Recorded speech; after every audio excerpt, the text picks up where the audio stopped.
Good morning. আজকে আমি আর আমার হাজবেন্ড বেরিয়ে পড়লাম শিলিগুড়ি থেকে দার্জিলিং যাওয়ার উদ্দেশ্যে। পরিষ্কার রাস্তা আর গাছপালা দেখতে দেখতে আমরা এসে পৌঁছলাম কার্শিয়াং এর একটা ছোট্ট স্টপেজে।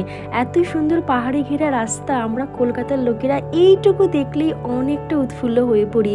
এইরকম তো আসলে দেখতে পাই না কলকাতা, সেই জন্যই আমার খুব ইচ্ছা করে জানেন তো এরকম পাহাড়ে এসে একটা ছোট্ট ঘর বানিয়ে থাকতে। প্রায় 3.5 ঘন্টা জার্নির পরে আমরা অবশেষে এসে পৌঁছলাম দার্জিলিং। আর এটা হচ্ছে আমাদের হোটেলের ব্যালকনি থেকে ভিউ, ওইটি আমাদের রুম। বাবা, দুপুরে লাঞ্চ করতে এসো পাহাড় তো আমাদের পিছনে ছাড়ছে না, সাথে আবার বাঙালি খাবার। কিন্তু হায় রে আমাদের পোড়া কপাল, দার্জিলিং এ দুপুরের পর থেকে কি বৃষ্টি আর কি বৃষ্টি। অবশেষে মিয়ামোড় থেকে চিকেন 65 রোল খেয়ে একটু মনটাকে সান্ত্বনা দিলাম। রাত 9:30, দার্জিলিং ম্যাল পুরো কুয়াশায় ঢেকে গেছে, প্রচন্ড ঠান্ডা লেগেছে আমাদের। চলুন তো একটু গরম গরম মোমো খেয়ে শরীরটাকে গরম করে আসি, কাল আবার লামা হাটায় যাবো। ভিডিওগুলো দেখবেন কিন্তু অবশ্যই। বাই।